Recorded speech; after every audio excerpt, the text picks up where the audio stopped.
Good morning, good morning, good morning, ladies and gentlemen. Welcome back to TD Fans Talk, home of the real Miami Dolphin fans, ladies and gentlemen. It is live early in the morning, and thank you for waking up with TD 6:30 a.m. on the 9th of October. Man, this year is going by fast. We're already almost in 2020. Ladies and gentlemen, wake up, wake up, wake up, and good morning to you. Good morning to you. We are all in our places with bright, smiley faces. And this is the way that we start out our day. Good morning to you. Good morning to you. Ladies and gentlemen, we have a great show coming up this morning. We're going to be talking a lot of things Miami Dolphins and some other news around the NFL as well. But guys, you got to be excited about this week of football. The Miami Dolphins do host the Washington Redskins, where we hope to get our first W. But before we get started in the show, y'all already know what time it is. It's time to vibe out and give a few shout outs. First and foremost, the first shout out has to go to my boy Matt, DJ McConaughey. Y'all got to go check his music out. He is now loaded on every single platform. The same intro music I play every morning. You can get every single track, all 12 tracks, at Spotify. I mean, just everywhere. You can go everywhere to find his new album. Y'all go check it out, guys. It's called Loud Thoughts. Loud Thoughts. So make sure y'all go check it out, man. Woo! Good morning, Jazz 803 being the first one in the building. Shout out to you.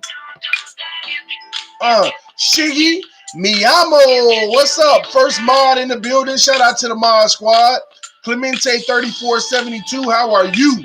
Jazz 803, it is 6:30 a.m. here on the East Coast. I'm with you, brother. Well, 6:33 now.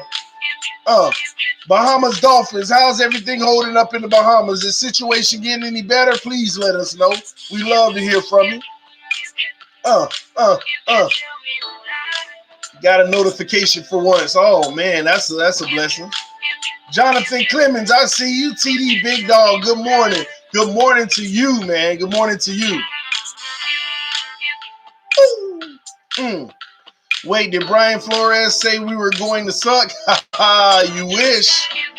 Cliff Peterson, good morning. Quint Riddle, what up, homie? Don't forget to check us out on Friday night, Quint. I know I got your message last night. Friday night, 10 p.m. show, guys. You can always be a part of the conversation. Jonathan Blanco, good morning to you, my brother. Clemente, 7:33 p.m. for me. Where you at, Clemente? Where are you? Yeah, where you an hour ahead? Where is that at? He said 33 p.m. Oh, p.m. Oh, yeah, that's across the pond. That's definitely across the pond. Yeah, it's getting better. God bless. Awesome, man. I just hope everything's restored. I'm in South Korea. Ooh! Shout out to South Korea life. That's what's up, man. I love hearing that. Ethan Vanderhoff, 9:34 p.m. for me. Where are you? Where are you at? What's that? Good question. Is that Australia or something?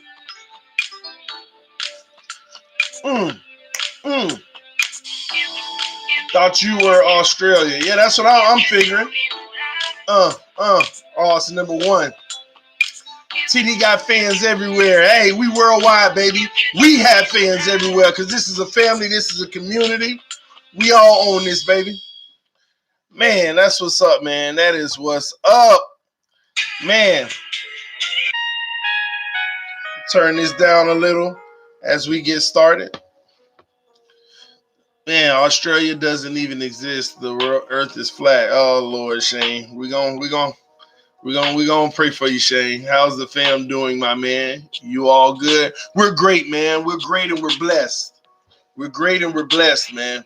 That's all I can say. Y'all hit that like button on your way in the room, guys. We are about to get started on the morning show. I'm glad it's wake up time. Wake up! Wake up, wake up, wake up. I hope you're getting ready for a blessed day. It is what many will call Hump Day, Wednesday, the middle of the week. This is one of the most important days of the week to me, because this is that day where if you're at work and you're trying to just get through, this is the one where you want to put all your energy, because it's going to put you over the edge to say, hey, we almost to the weekend of some great football, man. We're almost to some great football. Life is great, TD. I'm glad to hear that, Jonathan, man. I'm glad to hear that. It ain't great for everybody. And that's why we're here to uplift others, man, and stay positive for everybody. I'm so glad to hear that for you. Pull up my notes here, and we'll go ahead and get started, guys.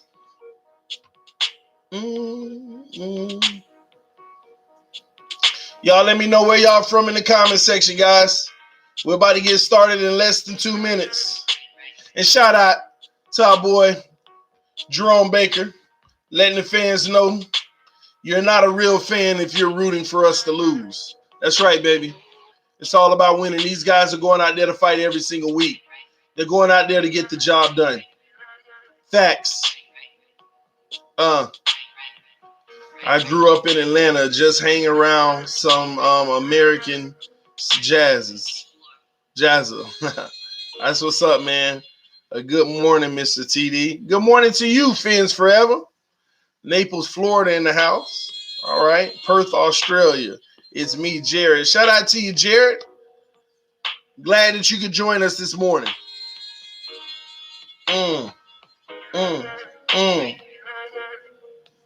Northeast Pennsylvania, TD. Awesome. Brazil, Indiana. Good morning, TD. Jacksonville, Florida in the house. Let them know where you're from, guys.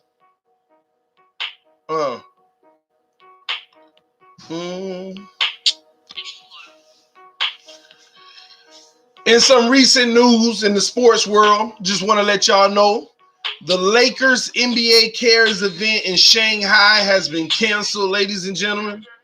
The Lakers have flew all the way to China. They actually settled in, hotel and everything, and as of last night, the event has been canceled in Shanghai due to all the protests, due to all the alleged human rights violations and things going on in China right now. So when we talk about league expansion, not just the NBA, but the NFL was thinking about doing some league expansion. These are the type of things that you have to deal with league expansion. So I'm going to tell you now, when it comes to the NFL and all sports, when it comes to league expansion, this is a major blow, a major setback, man. Major setback. And I understand China is mad at the Rockets GM for his comments that he made. You are correct. This is the risk that you run being a sports when you're a commissioner of sports trying to expand worldwide. All it takes is another world leader to be upset with your country, and they can cancel games, mess up what you have going. This is why, hey, I believe in expansion, but this is why I think that whenever you have your American leagues, you need to leave it and allow it to continue to be an American league. They're trying to do major expansion, guys. And these are the things that you have to deal with when those things happen, man. So it is what it is. So I'm not going to be able to watch any basketball tonight or tomorrow night. Whenever that game was, I was looking forward to it. But unfortunately, that is not going to be the case. It is not going to happen. All right. Now, I want to dive in, guys. I want to talk about the Miami Dolphins and Brian Flores to start out this show. And last night on the live stream, and if you didn't check it out, I know it was a 4-hour stream, ladies and gentlemen. I am not lying. It was a 4-hour stream last night. It was a 4-hour stream last night on the panel conversation. It was crazy, man. It was a great conversation. It was a great debate. It got crazy at times. It was just amazing. And shout out to you, Vic Coaster, Mod Squad in the building. And I looked up a stat last night that had me, gave me a double take before I went to bed. It gave me a double take. And it made me feel really good about Brian Flores. Brian Flores basically said that Hey, let me see if you all know. What was Brian Flores' number one priority, his number one message to this team coming into the season? Does anyone remember what that was? Let's see if you remember. Oh, your phone, man? I don't see it. It's not in here. Have you checked out there? I'm sorry, guys. Hoping we didn't lose the wifey's phone. Least penalized team in the league. Spot on, Jazz 803. Brian Flores takes no talent approach. Takes no talent approach, ladies and gentlemen. Now, when we start shipping off veterans and X, Y, and Z, I felt like, okay, we're going to talk about takes no talent, but at the end of the day, you got a team full of young players. You have a team full of young players on this roster. And with that being said, it's going to be hard to cut down on the penalties. I always said, well, you know what? We always one of the worst penalized teams in the league. If he can get us in the top 20, get us out of 28, 29, 30, 31, 32, just get us somewhere around 20, I'd be proud of the improvement. I would be proud of the improvement. And here we are. We're going into week 6 of the NFL season. And the Miami Dolphins sit at number 1 in the NFL for least the entire league. The Miami Dolphins is the least penalized team with the least amount of yards penalties are for. And when I saw this stat, my jaw dropped. I was shocked. Because being the least penalized team in the league, all I could think about is when we do get all the talent that we need and we have the team that we're ready for war with, if we can maintain this stat, do you know how much trouble we are going to be giving people? Do you know how much trouble we are going to cause for people in this league? It's going to be, oh my God, this is a beautiful stat, ladies and gentlemen. This is a beautiful stat. Now, somebody may say, well, TD, they may be the least penalized team because they've already had their bye and everybody else, like 85% of the team the league hasn't had their bye. So if you add another week of stats, then we'd be the most penalized team or we'd be higher. But I'm here to tell you that is 100% false. You know why? The Miami Dolphins average 5.8 penalties per game, the least in the NFL. If you added another 5.8 to what they have right now, it will put them at 28.8 penalties. Do you know that they would be number 3 in the league? If you added a whole nother week of penalties, they would still be the 3rd least. In matter of fact, it probably higher than that because the other 2 teams that's ahead of them also had a bye. They would be number 1 still. They would still be number 1 if you added another week. That's how least penalized we are. We have 23 penalties on the season. The next team has 28, and the next team has 27, and the team after that has 28, then 29, and then everybody is 30 or more. With the worst penalized team in the league being the Atlanta Falcons at 49. 49 penalties. And Dem Funk says, and still 0-4. You're correct, Dem Funk. But imagine carrying this in with better talent, with the team that we're ready to go to war with. This is championship type pedigree that's being built. This is championship type pedigree that's being built. We're number 1 here with 23 penalties. What are you talking about? And why are you jumping in? Why? Let's go to 2018, guys. Let me pull this up. In 2018, the Miami Dolphins were in the middle of the pack in the NFL. In the middle of the pack. We go from the middle of the pack to number 1. In 2017, we were the 31st most penalized team, only ahead of Seattle, who had the most penalties. And that's 2017. In 2016, we were the 3rd worst, only ahead of Jacksonville and Oakland Raiders. There's a common trend that's been happening on this team for quite a long time. In 2015, we were number 4.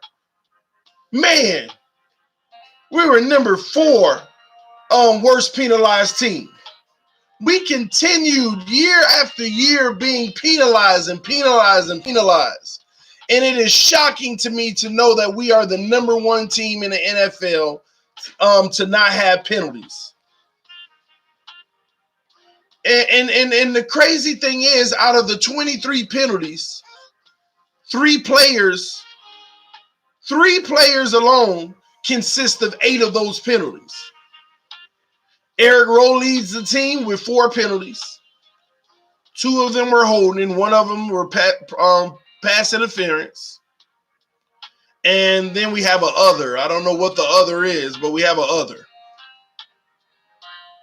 And Xavier Howard is number 2. He has 1 for holding and the other as well. Other as well. Not sure what the other is. And Jesse Davis has 2. False start and a holding.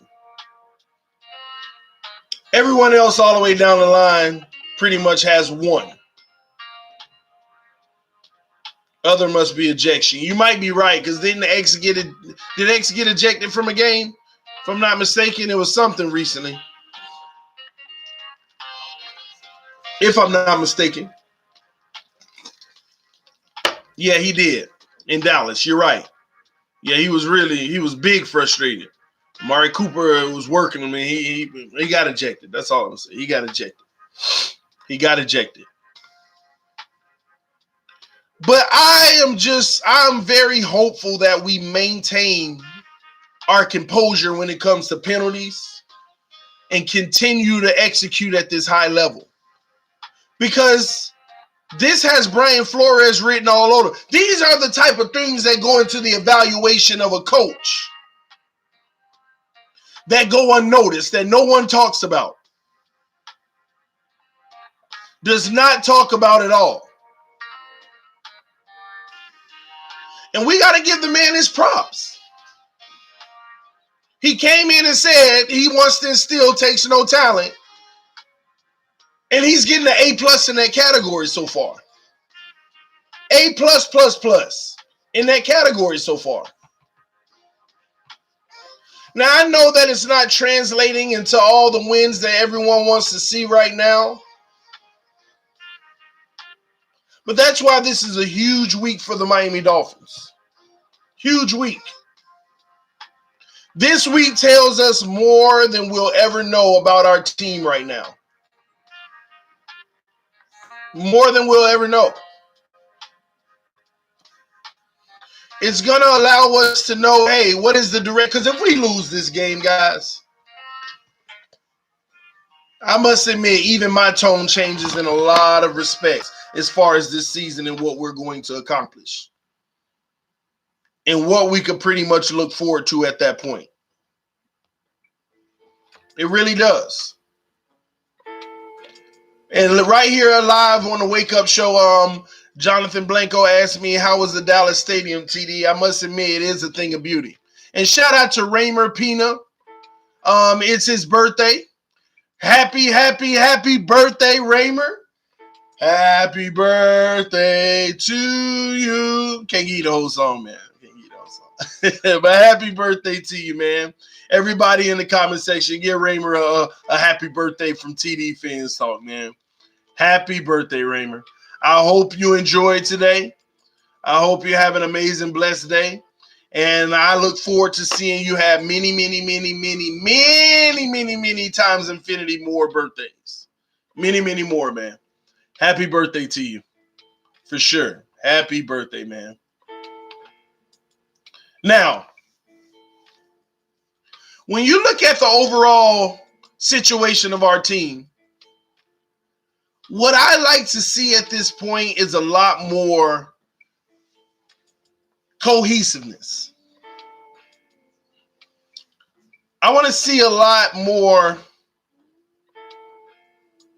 togetherness. And what I mean by that is simply not so much a play together, guys, or this and that. I just really hope that we can have a team that actually is playing together and minus all the injuries and the changes in lineup. Because we haven't had our team play together yet. It's been a week by week basis due to injuries and different scenarios, trades, or whatever it may be. I am really, really, really convinced, guys, really convinced that we could really, really go on a run right now. And other people, they won't agree with that. A lot of people are like, this season is over, bro. Stop being delusional. Just give it up. You know, it's the same thing they said when we started out 1-4 years back and we went to the playoffs. Same exact thing. You know, just like Jonathan Blanco said, oh my God, TD, please stop. It's the same type of person that would have said that a few years back when we started 1-4 and we still went to the playoffs. Same thing. That's why it doesn't faze me. And we were still trash. It doesn't matter. Our trash sales went to the playoffs. What's up, Minister Bruce Jones? Our quote-unquote trash sales still went to the playoffs. And that's what it's about, giving your team hope. Even if it comes down crashing, and even if it comes down and it doesn't work. Even if that happens. Ethan Vanderhoff said that situation was so different, TD. Enlighten us, Ethan. Talk to us and tell us why it was different.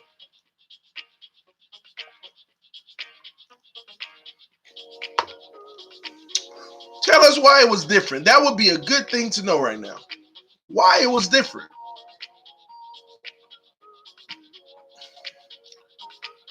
TD, look up our point differential right now and get back to me. That doesn't matter, Ethan. A win is a win and a loss is a loss. Point differential doesn't make any difference whatsoever. You know why? What a point differential is in the first 4 weeks of the season doesn't mean it's going to be a point differential in the next 4 weeks of the season. It doesn't mean that. Yeah, it may start to have a trend or X, Y, and Z. But like Mr. Ballgame said last night, I think we're going to actually start to see a Dolphins team that plays 4 quarters of football. I think we're really gonna see that. You really want to know? It's because we had Sue, Landry, Tannehill, Stills, and Wake. Wow. We had those same guys when we started 1-4, though. This is the point I'm making. So I love for you to keep going. We had those same guys when we started 1-4. They started 1-4. So you can't throw out people and personnel to me and think that that's the difference. Those are the same guys that started 1-4. But they turned it around. It's that simple, man. We're going to find out this week, though. Like I said, this is the week for us to find out in great detail what we have. Because I truly believe that we can go. We can really go 4-0 in these next 4 weeks. Why? Who do we play? We play the Washington Redskins that are 0-5, and that's where it all starts, guys.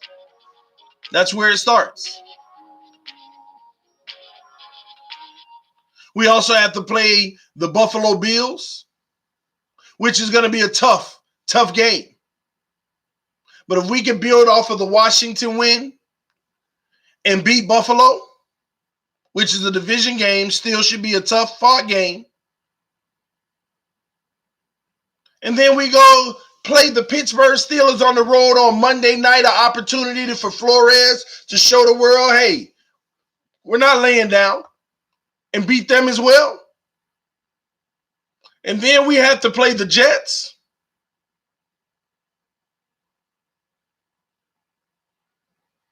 Ooh, Adam Gates, we better get that win. You got to do that for the fans. We got to beat Adam Gates for the fans. For sure. We have to, man. We have to. But it's very possible that we could turn this season around. Just imagine. And I'm not saying that this is going to happen, but it's possible. But imagine after the half point of the regular season, we're 4-4. We're 4-4. I already know what people are going to say. Yeah, but we ain't play nobody in those 4 wins. And Buffalo is the division game. That's always tough. It's always tough. and these are the funny comments right here. We need to lay down. We need to lay down. Do I need to go back to Jerome Baker's comment? If anybody who wants us to lose is not a fan. Anybody who wants us to lose is not a fan. It's that simple. It's that simple. So when you say why win meaningless games, it's that simple. Anybody who wants us to lose is not a fan. Those aren't my words, so don't feel like, oh, TD's questioning our fanhood. Hey, your own player said it. Anybody who wants us to lose is not a fan. That's simple. It's that simple. And I'm glad that we already have a generational quarterback in Josh Rosen. I'm glad that we already have a quarterback that I believe is actually going to get the job done. He's going to get the job done, and all he's going to do is get better and better. With the more weapons and weapons around him, it's going to get better and better. And we're going to see what he can do versus the Redskins and lead the troops. Liquor Red said Rosen doesn't make the teammates better. I disagree with that. He definitely makes the teammates better. He's throwing dimes to them. He's giving them perfect passes. He's giving them great situations. But you also got to make yourself better by catching them, by not ducking the balls, by doing things like that that'll help this team win. So Rosen's doing a whole lot of things to make those around him better, but they have to capitalize off of that. Y'all hit that like button on your way in the room.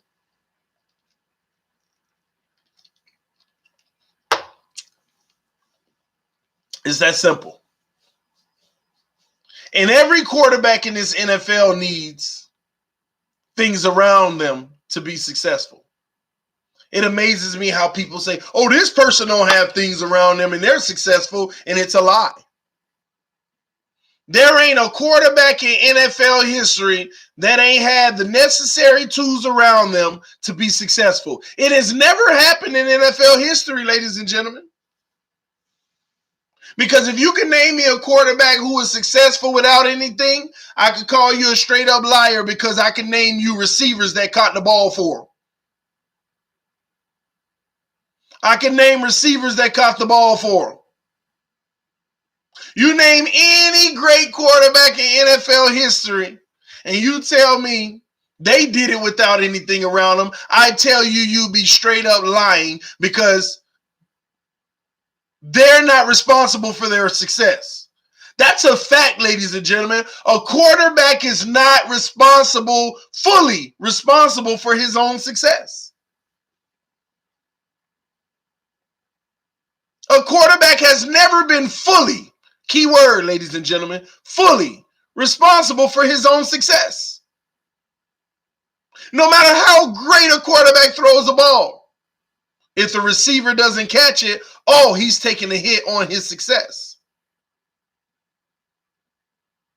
Come on, Charlie M. You know, and Charlie M in the comment section. So don't be delusional. Don't be one of those guys who are just arguing to argue, saying, come on, fully. No quarterback fully can own his own success. It has never happened in the history of the NFL because the quarterback can't catch the ball. He cannot catch the ball at all. I can only imagine if Eli Manning threw that ball in the sky that the receiver caught off his helmet if he would have dropped it. I can only imagine that. I can only imagine that.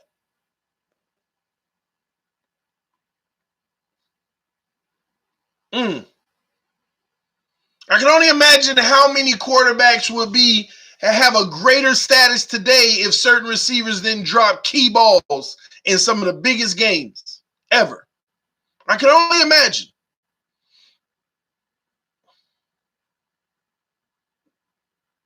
I can only imagine.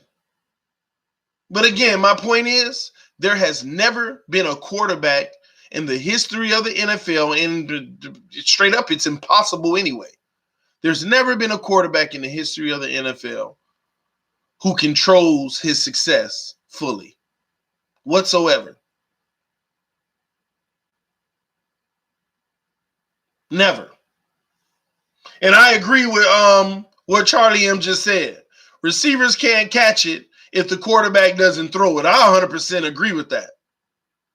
But that whole point is reciprocal. That whole point, it's both ways. So yeah, receiver can't catch it if the quarterback don't throw it the right way. And a quarterback can't get a reception if the receiver doesn't catch it. I mean, he can't get a completion if the receiver can't catch it. He can't get the yards if the receiver don't catch it. He can't get the touchdown pass if the receiver don't catch it. He don't get none of that stuff if somebody drop it the balls he throw his way. Two-way street, exactly. That's why I said a quarterback does not own his own success fully. He does not fully own his own success whatsoever. That's my point exactly. Everybody around him, from the running backs, tight ends, and receivers, they got to do their job in order for the quarterback. Just imagine in the Super Bowl last year, Edelman dropping one of those passes in that last drive. Just one. Edelman drops one pass in that last drive. Just one. Just one. And Brady might be one Super Bowl less right now. One Super Bowl less. Another loss on his resume. In a game where he didn't even play great. He just had a hell of a last drive. Thanks to the Super Bowl MVP. Ain't that crazy? Ain't that crazy, y'all? Who got the Super Bowl MVP last year? Who won the Super Bowl MVP?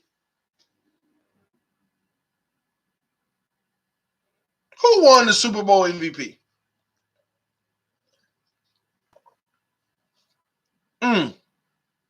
Edelman won the Super Bowl MVP. But I wonder if it's because of Brady they won that Super Bowl. Interesting. That's an interesting thought. That's an interesting thought. That is an interesting thought. I want to ask y'all about that. Who was more impactful in that game, Julian Edelman or Tom Brady?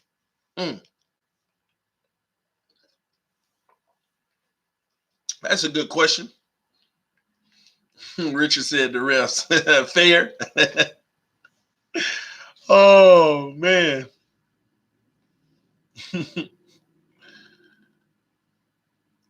QBs win it 90% of the time. What's your point? QBs win it 90% of the time?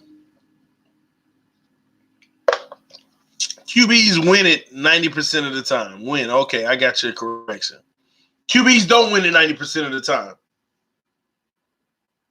Truth is, the defense wins it 60% of the time. So how QBs win it 90% of the time? The defense wins games 60% of the time. So how does a quarterback win it 90% of the time?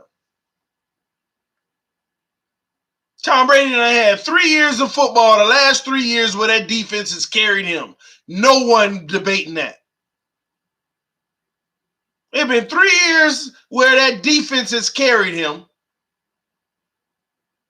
3 years. QBs. Oh, you talk about QBs win the MVP 90% of the time. Yeah, because they're the favorite. They're the favorite. A running back can do just as good as a QB. You know the QB gonna win it every time because that's media driven. QB winning sells more than a running back winning it. The QB's legacy is bigger than the running back's legacy.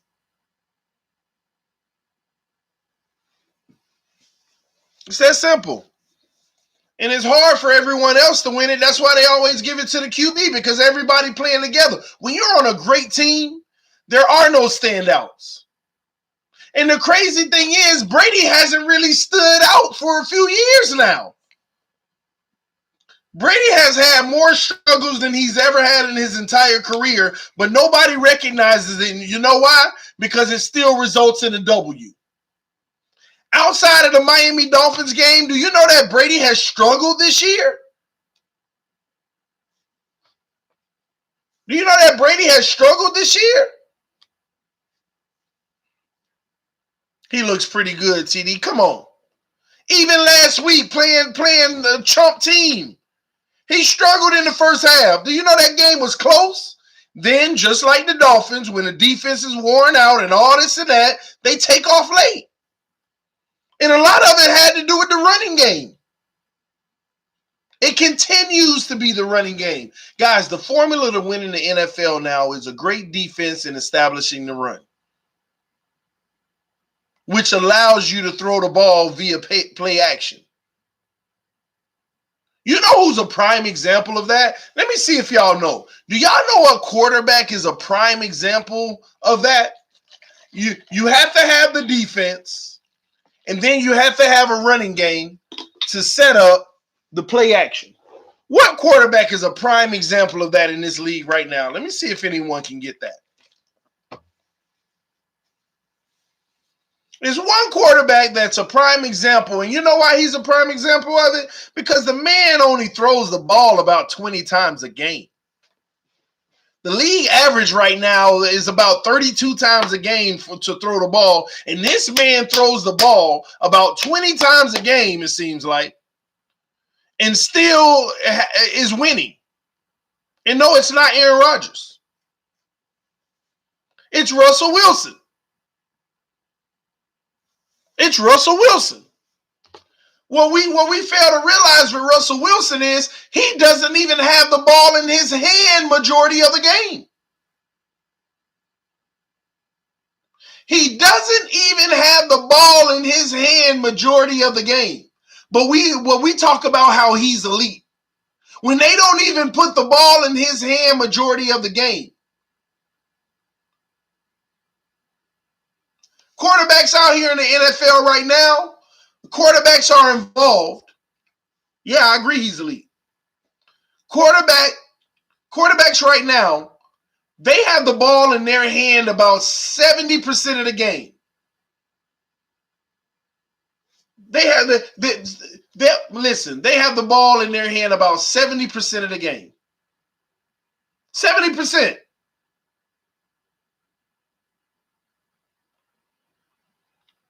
And Russell Wilson probably has the ball in his hand about 45 to 50% of the game.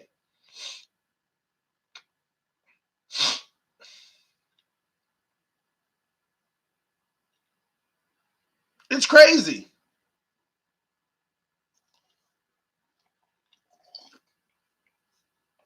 It's crazy.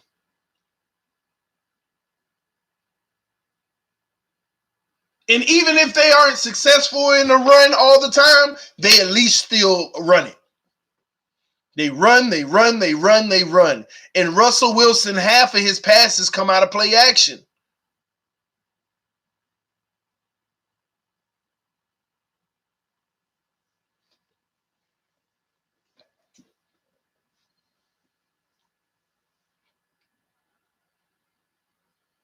It's simple, man. This is what it takes. He's one of the quarterbacks that throws the ball the least amount of times.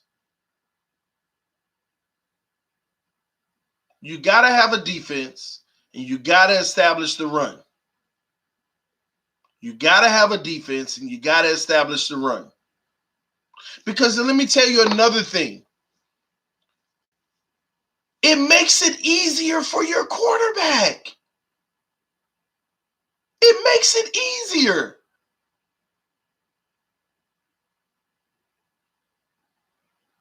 Why do you want it tougher for your quarterback? Why do you want it to be a situation where your quarterback has to be the one making everything happen? It makes no sense.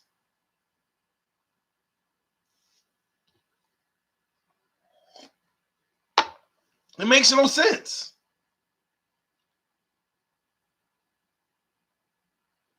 We got to get our quarterback in Josh Rosen in a situation where we're running the ball well, allowing us to open up the play action. And do you know what play action is designed to do, ladies and gentlemen? It's designed to do multiple things. If you establish the run game, a successful play action looks like this.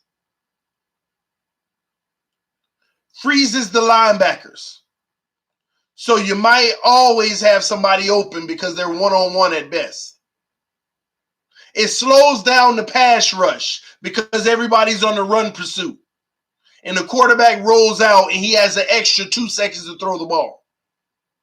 You see how they build in protection for Russell Wilson? Now, and here's what's even more beautiful about it. This is the Seattle Seahawks offensive game plan, and it's always been this way, and it's been successful.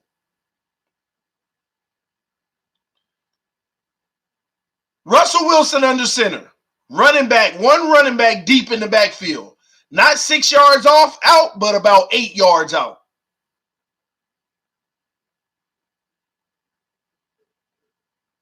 One wide receiver to the right. 7 guys on the offensive line. 5 offensive linemen in a double tight end set. And that double tight end set comes in different forms. 2 tight ends to the left, 2 tight ends to the right. 1 tight end on each side, however they want to put it.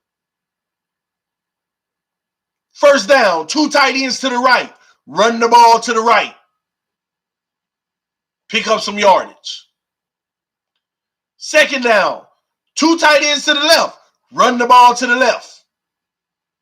Maybe even a first down. Bam, let's keep it moving. Spreading the defense out.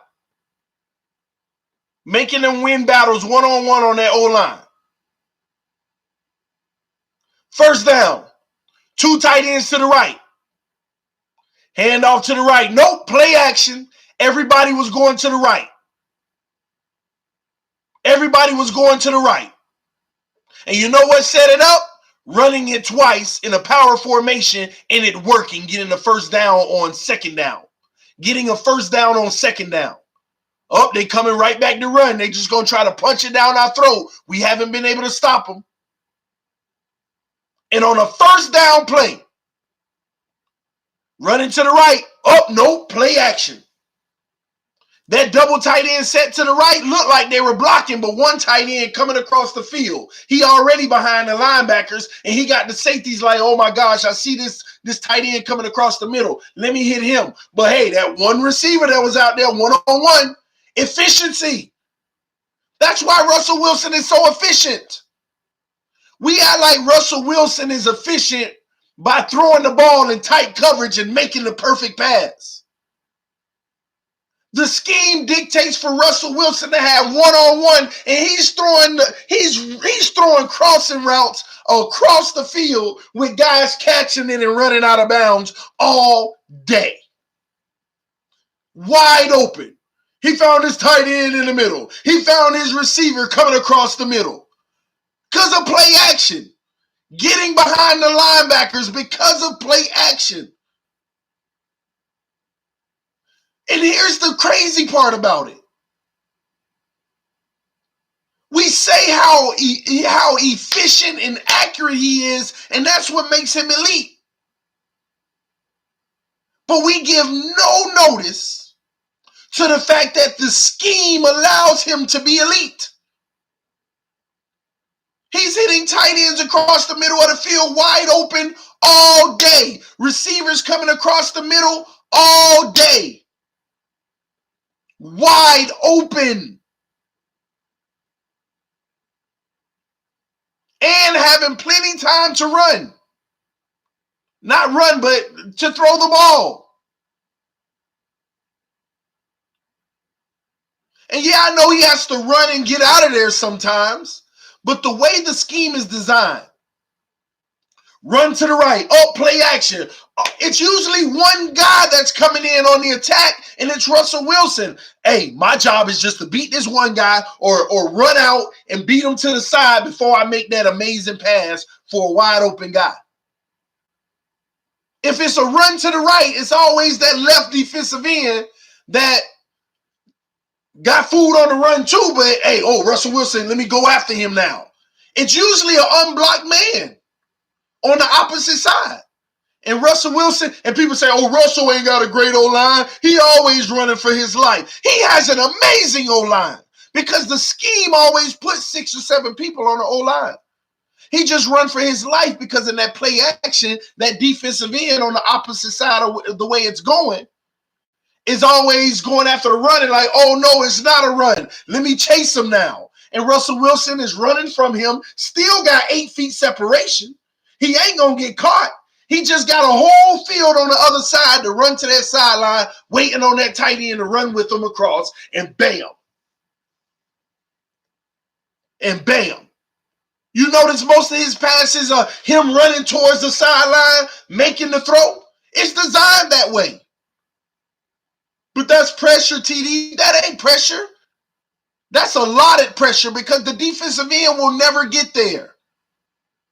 He's 8 feet behind them, and they're both running to the sideline. Russell Wilson, like, he'll never catch me. Let me keep going. He's closing in, but I'm almost at the sideline. I'm either going to throw it away, run out of bounds if I can get up to the line of scrimmage, or I'm still waiting on my guy to come across with me. There he is. Sideline, catch, out of bounds. Look at Russell Wilson extending the play. He's just such an efficient quarterback. When in reality, it's scheme. It's a scheme. And it's a beautiful scheme that takes care of your quarterback. It takes care of your quarterback. It takes care of him, man.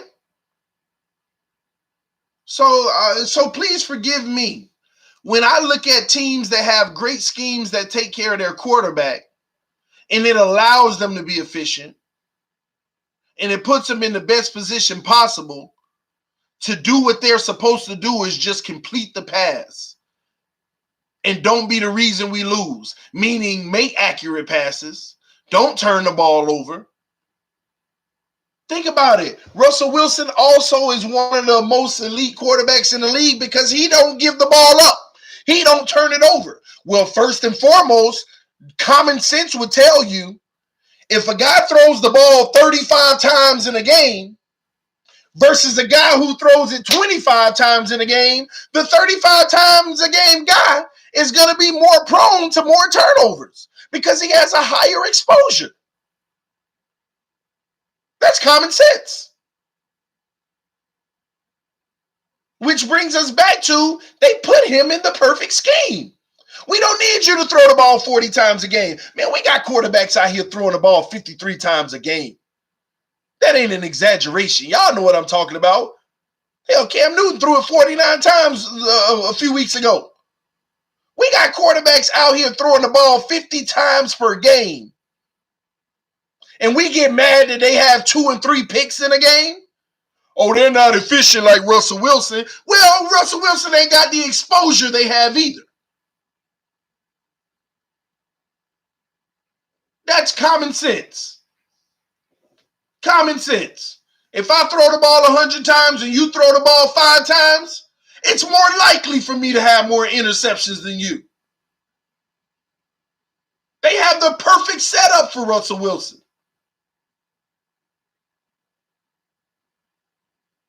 Bro, it's a passing league. That's just the way things are, TD. No, I get that. I get that.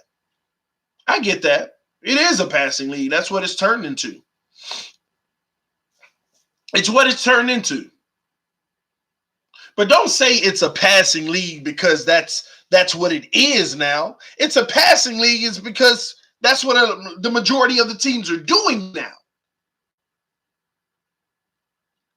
But let's back up for a second.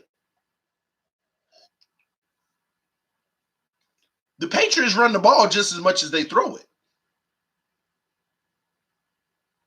The Patriots run the ball just as much as they throw it. People ignore that little fun fact. They run the ball just as much as they throw it. I remember last week in the playoffs, I forgot what team it was. It was the Chargers or somebody. Somebody they played in the playoffs. And then all the commentators. And Brady's going to dink and dunk. He's just going to try to methodically be able to throw that ball against all these DBs and X, Y, and Z. First drive, Brady took 10 minutes off the clock and they ran the ball like 10 times out of 12. They ran the ball 10 times out of 12. Touchdown.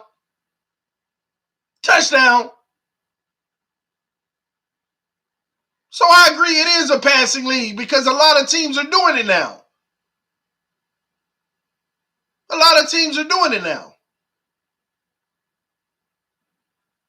But that don't mean it's supposed to be.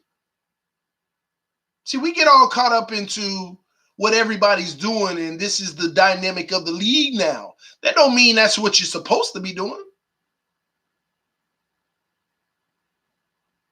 Goff threw the ball 67 times and lost. And lost. And lost.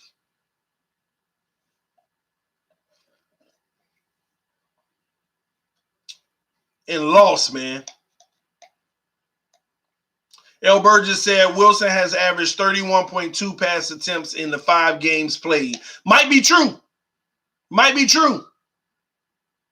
But go look where that ranks the quarterbacks in the NFL. But if you go look at his last game, 19? Was it the last or the one before that? I'll look it up for you.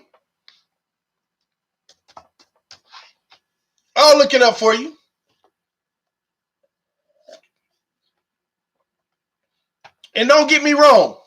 Some games are going to dictate that. If it's a shootout, it's getting late in the game. I get that. It's going to dictate more passing. You're going to have to put it out there a little more. If the run game ain't going, you're going to have to. Every game ain't going to be the same.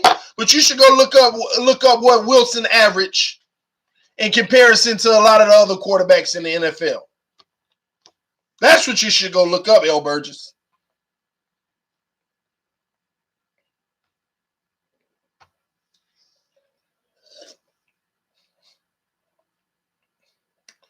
Said Rams defense lost that game on a short week. On the road division game. It was a tough one. They gave up points too. They did give up points.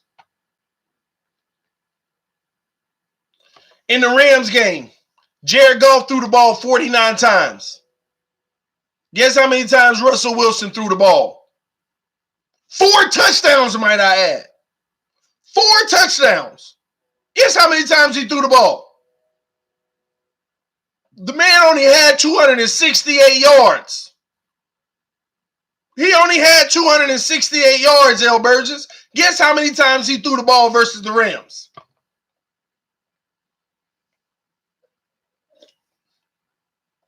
23 times. He was 17 of 23. 17 of 23. Only threw the ball 23 times. And guess what? Watch this. Todd Gurley ran the ball 15 times. Guess how many times? Oh my gosh. Boy. These are facts, ladies and gentlemen.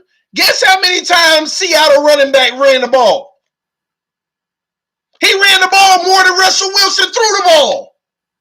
And this is just one of their running backs. He ran the ball 27 carries. 27 carries. 27, bro. Do you get my point? I told you, Russell Wilson has the ball in his hands less than 50% of the time in that offense. They don't give this man high exposure of just slinging it everywhere because they don't want no interceptions. They don't want to expose this man to interceptions. They want a high quality, high efficient quarterback. Why would they put him in a situation to throw it 60 times knowing that interceptions are going to come? Jared Goff, 29 of 49. 395 yards with one touchdown and one interception.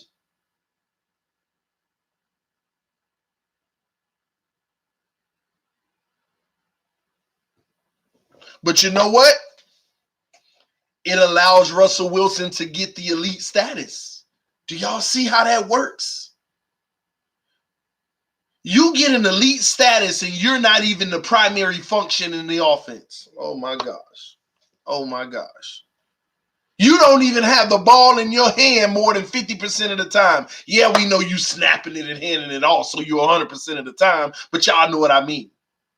You don't even have the ball in your hand more than 50% of the plays as far as you, the one that's making the play, but you still get elite status. You still get elite status. So who's the credit for that? The number one person you got to credit for that is Russell Wilson himself, because in that minimum exposure, he's operating that offense. He sticks that ball all the way out there and pull it back for the play action. He's doing his best to sell every play, and he has the mechanics down. Huh. Same, oh, let me pull it at the last minute, come around. Any pass rush? No pass rush. Let me sit there and wait on that guy to come across the middle. Oh, I got him wide open. There's a defender 10 feet behind him and a defender 10 feet in front of him. Let me lay it right through that gap. And even if I ain't 100% accurate, I got such a big window. Completion. Let's go, guys. Let's go. It's Russell Wilson time. Let me lick them fingers like I do. Let's go.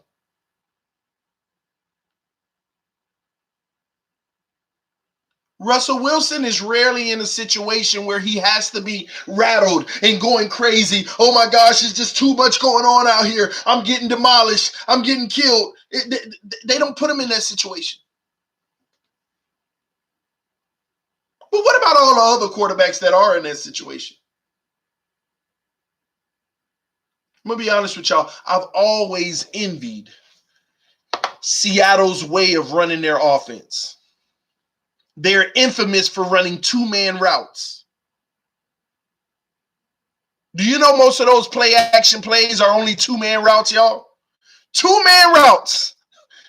Ain't nothing special. 5 DBs on a two-man route and you still get one of those guys wide open. How is that possible? Because they respect the run game. Why do they respect the run game? Because they don't abandon the run. 27 carries last game, man. 27 carries. And Russell Wilson threw the ball 23 times. In a shootout, might I add, ladies and gentlemen. It was a shootout. It was a shootout. We ain't talking about this big old lead by Seattle got a 30-point lead. We ain't talking about Seattle having a 30-point lead and they just running the ball to milk clock, running the ball to milk clock. No, the score was 30-29. 30-29. There's no shootout here.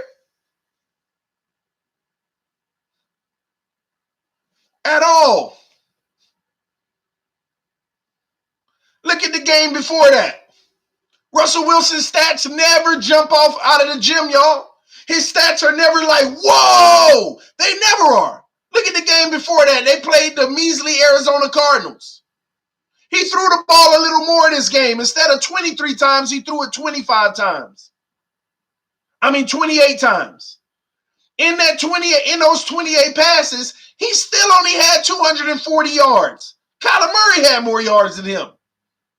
But in those 240 yards, only one touchdown, but it was 22 completions out of 28. And look at his counterpart. They both had the same amount of completions, but Kyler Murray threw the ball 6 times more than he did. Like 34 times. With 1 more yard, but no touchdowns, just an interception. And they running back still put up 22 yards, 22 carries. Still got 22 carries. Still got 22 carries. There's running backs in this league only getting to run the ball 12 times to 15. And they running back is going to get 20 plus carries every game. I don't know why I'm tripping. I should have had they running back in fantasy. That's the running back I should have had in fantasy. That's the running back I should have had in fantasy, man. Now, Seattle loses 1 game this season so far. Y'all know that, right? They lose 1 game this season so far. Oh my gosh, this is just eye-opening to me. I'm seeing a trend here, y'all. I'm seeing a trend here. Watch this, y'all. They lose 1 game this season against the Saints, albeit it is the Saints. But you want to know how many times Russell Wilson threw the ball in that game? 50 times. You see that? Now you're putting the ball in his hand to throw it 50 freaking times. He's not as efficient. He's 32 for 50. 32 for 50. You kept the ball in his hand. You abandoned the run. Your starting running back ran the ball 15 times. Ain't even make it in the 20s. How you go from 28 in one game and 22 in another, and now you're giving them 15 carries? Well, actually, they got back to identity the last 2 games, and that's why they got it back on track, too. But they say, hey, Russell Wilson, go out there and sling the ball all day. He's not as efficient throwing 50 times. How you go from completing 17 of 23 and 22 of 28 to 32 of 50? You doubled your incompletion rate with the more exposure. But guess who the winning QB is? The one who threw the ball 27 times with only 177 yards and 2 touchdowns, and they ran the ball literally over 20 times. Teddy Bridgewater. Only threw the ball 27 times, almost half Russell Wilson, but they ran the ball more. They ran the ball twice as much. There's a trend here, y'all. There's a straight up trend here. And after that loss, I know Seattle said we got to get back to our identity, run the ball, play action, and that was those 2 wins that we talked about first. They got out of character versus the Saints. They said, let's just let Russell Wilson throw. Throw. Put up 400 yards and lost. And after that loss, I can tell you now that coaching staff said we need to get back to our identity. Run the freaking ball. Run the ball. We need to run the ball. It's that simple, man. And they did that, and they knocked off 2 wins in a row. Tough ones, too. Last minute wins. Very tough. Look at this, man. Look at the first game of the season. This is the last one I'm going to go over, y'all. Seattle's first game of the season. First game of the season. First game of the season. Russell Wilson only had 195 yards and 2 touchdowns. But guess how many times he threw the ball? Y'all ain't going to believe this. How many times y'all think this man threw the ball in the first game of the season? First game of the season versus the Bengals.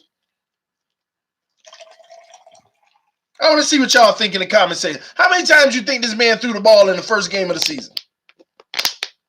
Yeah, they almost lost to Cincy, but they won. They won. And I'm going to show you a stark difference here. This man threw the ball, Charles said, 22 times. Nope, that's over. That's too high. Russell Wilson threw the ball 20 times. He was 14 of 20. And you see what I'm talking about here? The man was 14 of 20. 20 times. He don't even have the ball in his hand majority of the time. People don't notice that.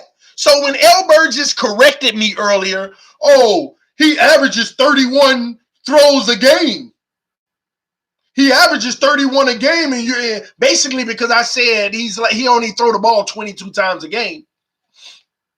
He averages 31. It's because of the one loss they had where he threw the ball 50 times, bringing that number up. The one loss. But trust me when I tell you, Russell Wilson, he's a normal, he throws the ball about 20 to 24 times a game.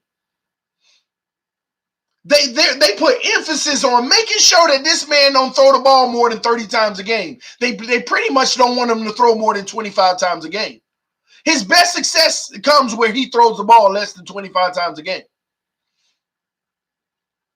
And you're right, 75% completion rate. Yep. Make it count and run the ball. And run the ball. It's that simple, man. And run the freaking ball. I mean, how many times did they run that game? Russell Wilson threw 20 times, and they ran 25 times. 25 rushes in that game. They run more than they throw. But Russell Wilson gets the elite status. And I'm in agreement with that. You know why? Because he ain't the reason they lose the game. Even though, see, everybody want to give this fake narrative, you know, the quarterback is the one that's getting it done. You got to rely on him. He got to throw you into wins and X, Y, and Z. No, you need a good run game that sets up the play action that's going to allow your quarterback and the minimum exposure that you give him to be efficient and not lose you the game. Put him in great situations. Put him in great situations. This man threw the ball 20 times. Do y'all see the correlation? So, because at first people were questioning, hey, I need facts on this. Show us the stats. Well, I'm giving them to you right now. Russell Wilson don't throw that ball more than 25 times a game on average. Yeah, you always add in that one game every 6 weeks, him throwing 50 times, which bump his average up to 30, but you got to look at the norm. He usually loses them games, but you got to look at the norm. The man don't throw more than 25 times a game on average if you take out the one game every 6 games of him just slinging it and losing.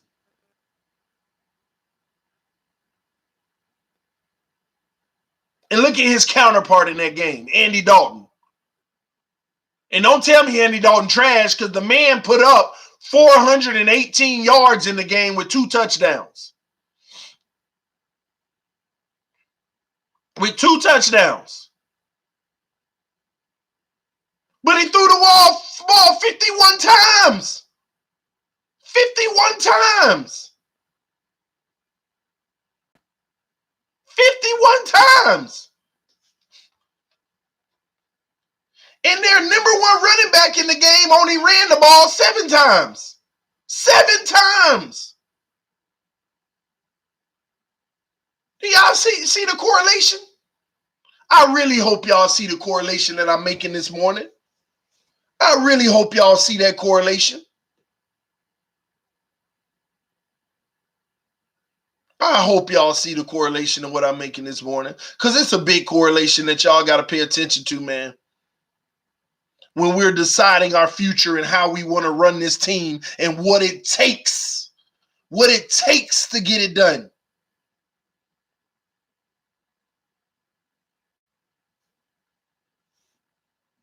When did your tune change on Wilson? Because every time we mention him, you flipped out. 2 weeks ago. I said it on the live stream. I said, let me tell y'all something. Y'all know how I used to act with Russell Wilson. I used to say, Russell Wilson ain't elite to me. He's just above average. He's the top echelon of below elite. He's the number one guy below elite. I used to always argue that. And I'm going to be honest, a part of me still kind of feels that way. But he's so consistent in the minimal exposure that they do give him that I just said, you know what? He's elite. It's no different than Tom Brady for me. The system allows him to be efficient. The system allows him to do the things he does. He runs the ball. You gotta stop the run against the Patriots. People think you got to stop the pass with Brady. That ain't happening anyway. So you got to stop the run with them. You got to give Tom Brady the worst situation every time. So you can't give him both aspects of the game. You can't give him the run and the pass. You'll never win. You got to stop the run. And Seattle builds their team the same way. You got to stop the run and force Russell Wilson to pass. See, people would think that's ridiculous. Man, you force Russell Wilson to pass, that's what he is. He's one of the best passers. No, I mean, I ain't saying no, he's not one of the best passers. But it tells you if you stop Seattle's run and you put the game 100% on Russell, you got a better chance to win. That's the point. That's a huge point to make as well. You got a better chance of winning against Seattle if you stop the run than trying to stop Russell. Because if you're trying to stop Russell, they're going to run the ball all down your throat. If you stop that run, you give Russell a lot more exposure, and that ain't what he's accustomed to. That ain't what the team dynamic is accustomed to.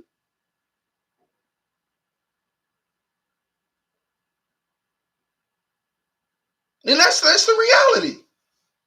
A lot of people were arguing with me on that. But he's an elite passer. He has accuracy, blah, blah, blah, blah, blah.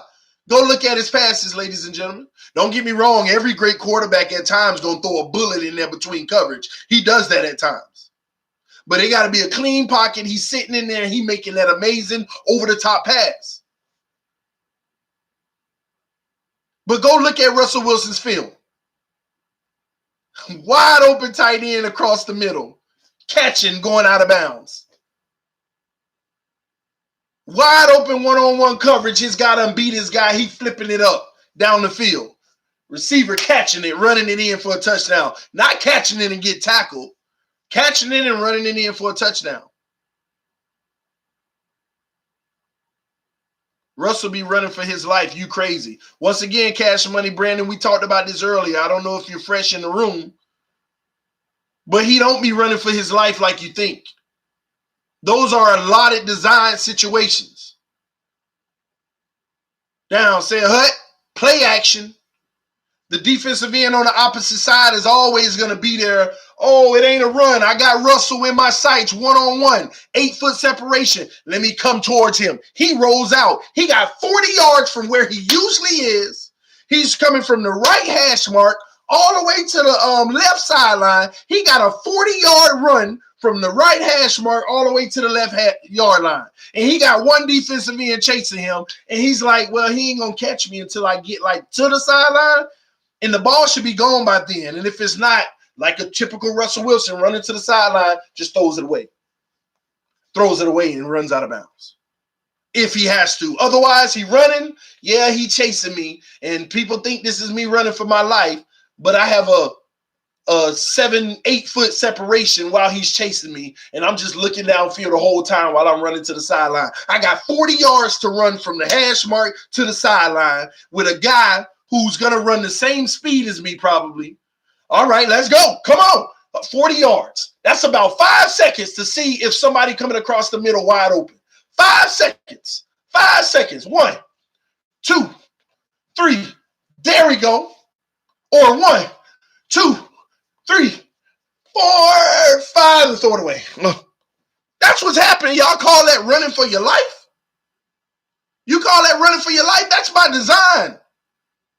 Most of his passes are coming out of the pocket, and he's headed to the sideline with his wide open guy.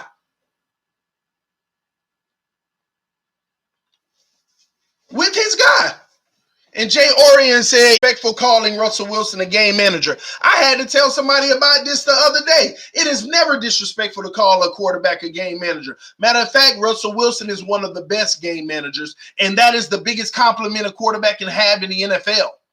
I don't know where this notion of game manager being a negative thing came from.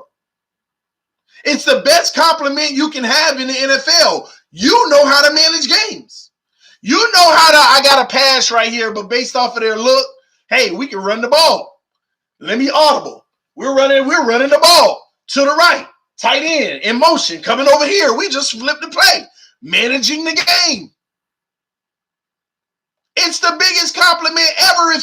Every team needs a game manager. Game managers win. Tom Brady is a game manager.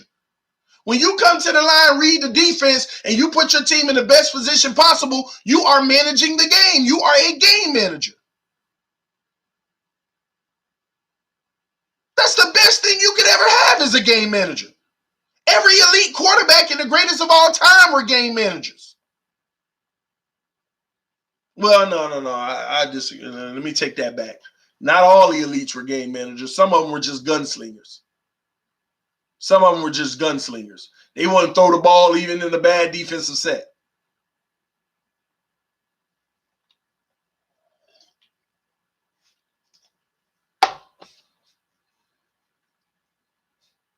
I'm telling y'all, man, game manager is a compliment for a quarterback. Because the sad thing is, these sorry quarterbacks out here, they don't know how to manage a game. They don't know how to manage a game. I think Hall of Famer is the best compliment a quarterback can have in the NFL. Well, of course. But you don't get that title until after you've played. After you've played. I mean, come on. If Russell Wilson retired today, you think he's going to the Hall of Fame? Don't sit here and jump out there and put in the comment section yes, because you'll be a lie. You'll be a lie. Yeah, he's looked good. He's had some accomplishments, but the numbers got to add up. You got to accomplish some things in this NFL. You can tell the NFL story without Russell Wilson if he stopped today. Yo, he's a champion, so he goes to the Hall of Fame? Come on. All champions don't go to the Hall of Fame just because you won a Super Bowl. You got to have the full longevity resume. You can't be no 6-year, 7-year guy in the league and talk about you guarantee Hall of Fame if you retire today. What are y'all talking about? That's like saying Bosa can have 20 sacks this year, 20 sacks next year, and 20 sacks the year after that. Never been done. Retires. Sorry, he ain't going to the Hall of Fame. He ain't going to the Hall of Fame. Man, that was the best 60 sacks ever, but he only did 3 years in this league.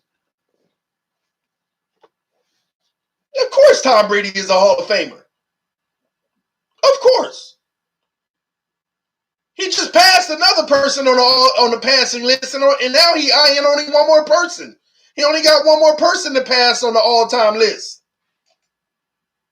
You got to have the numbers to be in the Hall of Fame as well. So why he ain't never have a losing record? That ain't all it takes. You got to put up some numbers, man. Russell Wilson is going to have about 11 years of this type of success. Then he'll be Hall of Fame worthy. 11 years. Because he's not going to go up on all-time passing lists. People don't notice that either. He's not even going to come close to going up on some of the all-time passing lists. Like for passing yards and stuff like that. Touchdowns, he may get up there. But passing yards and stuff like that, no. He might go one of the all-time highest completion percentages and things like that. Those will help. Those will help. But you got to have the longevity. You got to have the longevity, man. You have to be in this league for, I'm telling you, I think it's probably a minimum of about 9 to 10 years in this league. And I might be wrong. I have to look that up. Are there any Hall of Famers that's been in the league less than 7 years? Less than 8 years? Are there any Hall of Famers that have been in the league less than 8 years? Because the Hall of Fame, you have to have made a career. You would have had a career that was just impeccable versus your peers.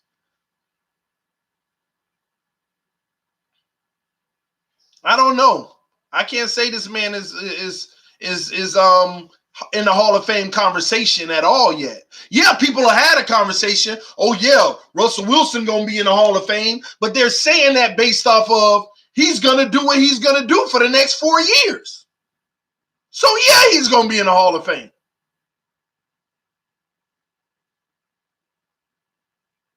He will be a Hall of Famer, but not if he retire early. That's my point exactly. Lil Lauderdale, I agree. His trajectory is headed to the Hall of Fame. Yes. Yes. But when people, Russell Wilson, Hall of Fame right now, stop the presses. Stop. He went to 2 Super Bowls and was the number one reason throwing a pick in the last play of the game for them to lose it.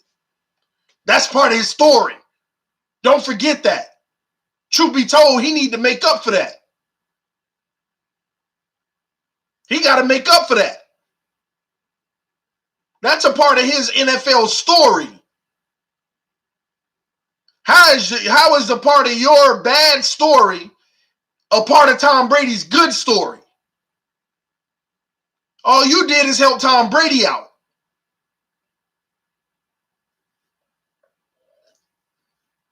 That interception late in that game hurts his Hall of Fame narrative.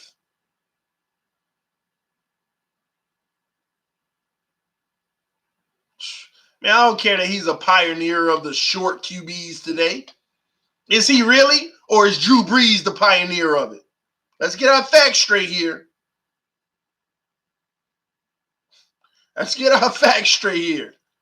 Is Russell Wilson the pioneer of short QBs or is Drew Brees?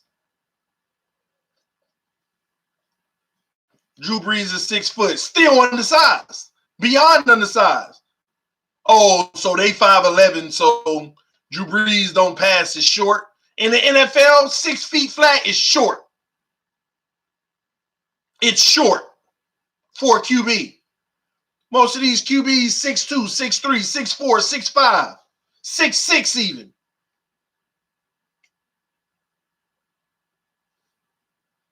Six even, man. And we're not even talking about his rushing stats. Oh, it helps. It helps. It definitely helps. It gives him that Mike Vick element that helps you get the jacket. It definitely helps. The rushing does help.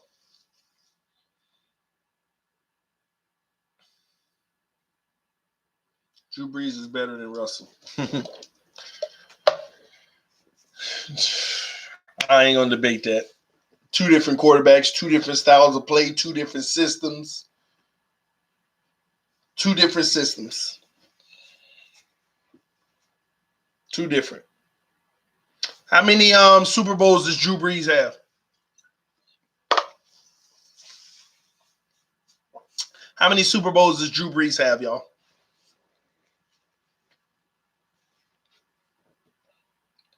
Put it in the comment section. How many Super Bowls the man got? He got 1, if you didn't know. He got 1 Super Bowl. Do you think Drew Brees should have more than 1 Super Bowl with his skill?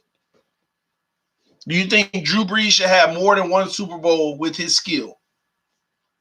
Now, you know what? I'll take it a step further. How many Super Bowls have Drew Brees been to?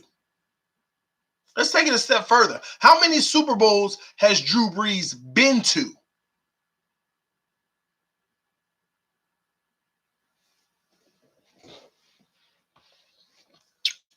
One. To be a quarterback that's elite, Hall of Famer, because Drew Brees going to the Hall of Fame. First ballot, baby. First ballot. J. Rose said 2. I thought it was 1. He went to the Super Bowl twice. Oh, the rest. So y'all talk about that. But he got 1. He been there. He got 100% Super Bowl rate. But to be that great and you only go to the Super Bowl 1 time, and we know Drew Brees is great. Everybody says we should have had Drew Brees. But to be that great, and he only goes to the Super Bowl 1 time, minus last year in that debacle. Okay. Which we still don't know what the outcome of the game would have been. People need to not ignore that as well. If it wasn't pass interference or they were to call pass interference, it was still more ball to be played. But to be that great for so long, how many years has this man been in the league now?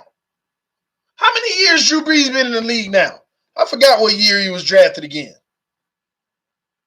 Y'all probably know before me, so I ain't going to look it up. How many years? Y'all know. Somebody in the comment section know how many years this man been in the league. Hurry up and hit me with it, so I ain't got to look it up. I guess I'm going to have to look it up. 2003? 16 years? 16 years in the league, and you've been to the Super Bowl 1 time being that great.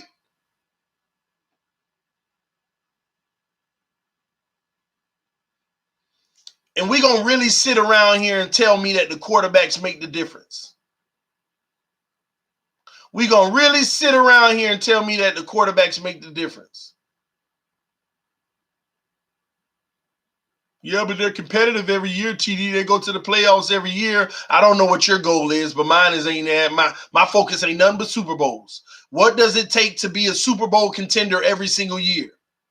That's all I'm focused on. I'm not focused on, hey, I got a guy that's at least put me in the playoffs every year. No, I am only focused on what it's going to take for this team to be competing for a Super Bowl at a high clip, just like the Patriots did.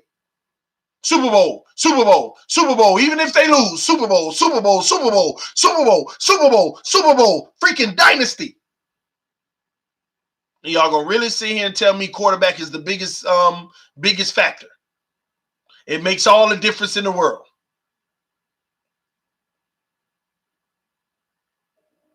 We're going to really sit here and keep that fake narrative going on that it's all about the quarterback.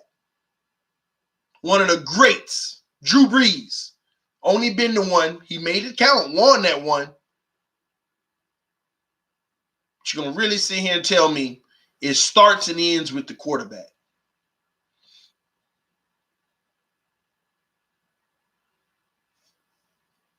Drew Brees got the stats, like you said earlier, to back him up and championship. Yeah, for the Hall of Fame, there's no question. For the Hall of Fame, no question. But when you got Drew Brees only going to 1, and thank God he won that one, 2001, so 18 years in the league. Forgive me. 18 years in the league, only went once. Only went once. Reminds me of Dan Marino. How many times Dan Marino went to the Super Bowl? Watch this. Y'all better know that. How many times Dan Marino went to the Super Bowl? I better get a right answer. Come on now, don't mess this up.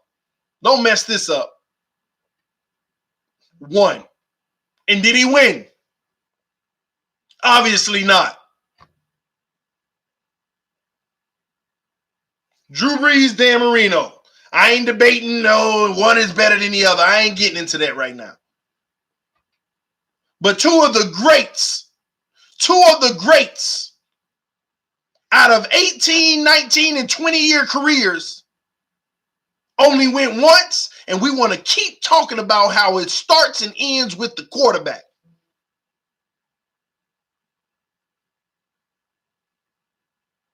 We want to talk about how it starts and ends with the quarterback. So when people talk about we got to go find our franchise quarterback.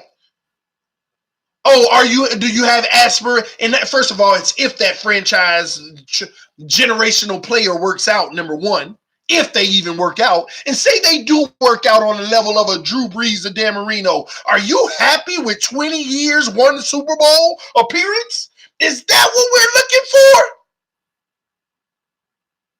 Is that what the Dolphin fans out here whining and crying about?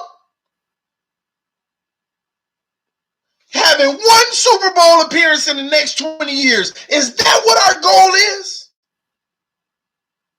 I ain't say win the Super Bowl. I just said appearance. Is that what our goal is as Dolphin fans? With all of this, we need the quarterback of the future, the generational talent. Last year, this year, the year after. Keep on talking about what we need. Everybody needs the great quarterback, man, to get it done. But you got Drew Brees, 19 years or 18 years. Only been once. Dan Marino, only been once. And it ain't even guaranteed to win. And that's what we're looking for.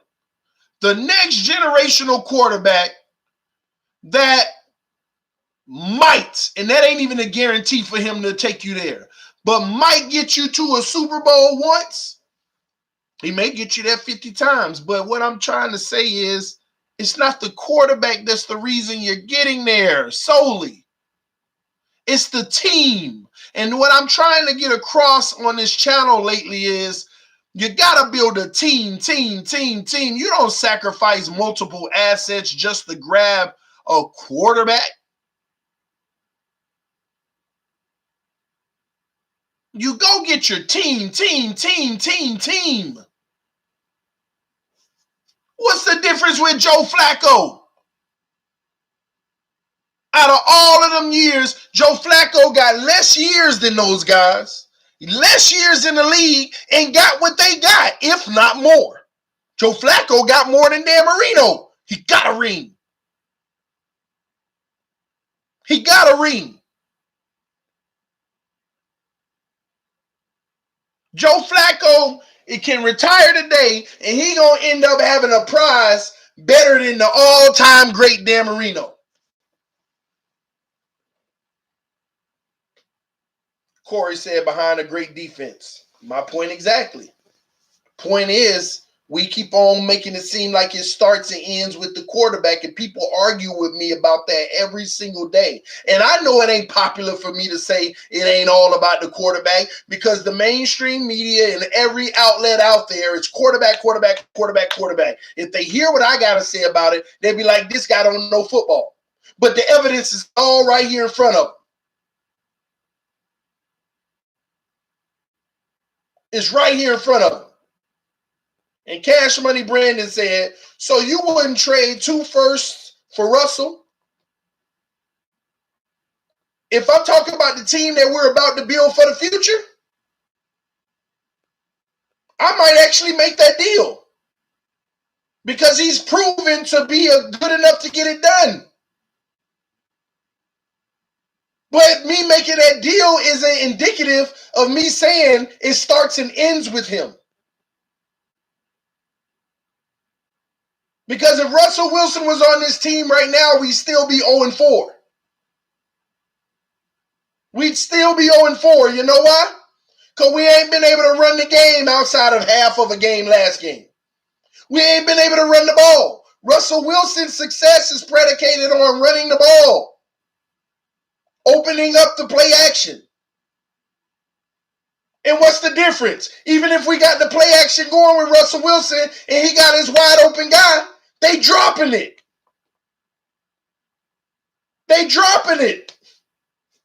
Russell Wilson, Preston Williams. Oh, what a drop.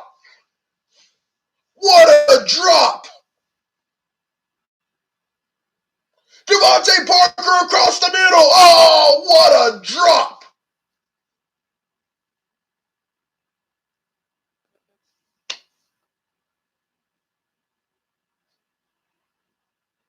So having Russell Wilson in Miami right now What's the benefit? Now, if we got our squad around him and people are catching the ball, all this and that, of course you'd want to have a Russell Wilson because he's proven to be able to handle it. Right now, we got a whole bunch of guys that we're hoping to prove to be able to handle it. We don't know. But here's another thing. If Russell Wilson was in Miami right now, he wouldn't have proven to handle it. We wouldn't know. He would get sacked more. He would throw more interceptions because he has to throw the ball more. He would have a worse completion percentage because the guy's dropping the ball more.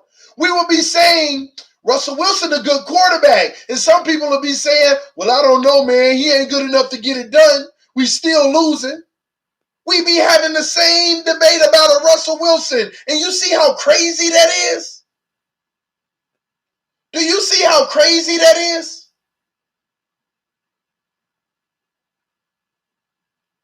Russell Wilson throw the ball 20 times in a game. 16 of 20. Wow. Amazing.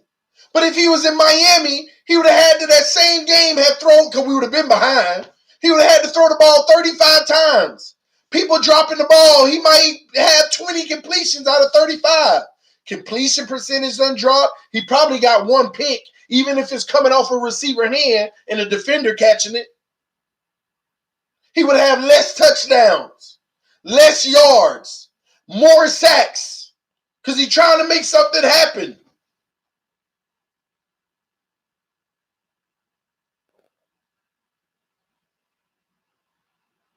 But we praise the people that are in great situations and dog the people that are in tough situations. That's what we do.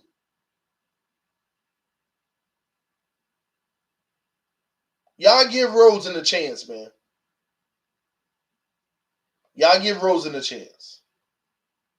I'm asking y'all on this channel, give Rosen a fair chance and recognize the situation he's in versus a lot of the other quarterbacks in the league.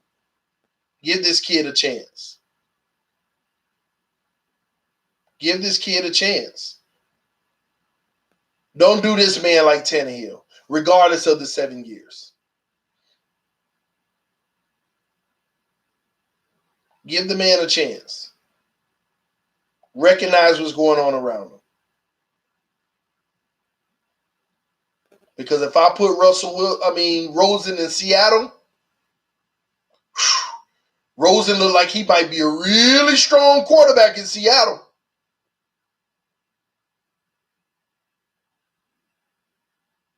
He might be a really strong quarterback in Seattle. Wide open receivers that don't drop the ball, play action, and I get to roll out and run towards the sideline and wait to see somebody. I don't care nothing about his late reads and delay. In the Seattle system, them late reads and delay don't matter.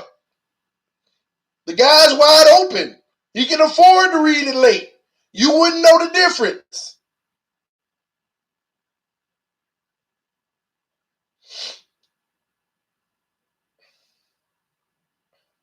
You wouldn't know the difference. Rosen would look good in Seattle, in my opinion. And I don't even think many of y'all can argue with that. Give that guy a chance, man. He might just very well be our quarterback of the future that leads us to a Super Bowl, man.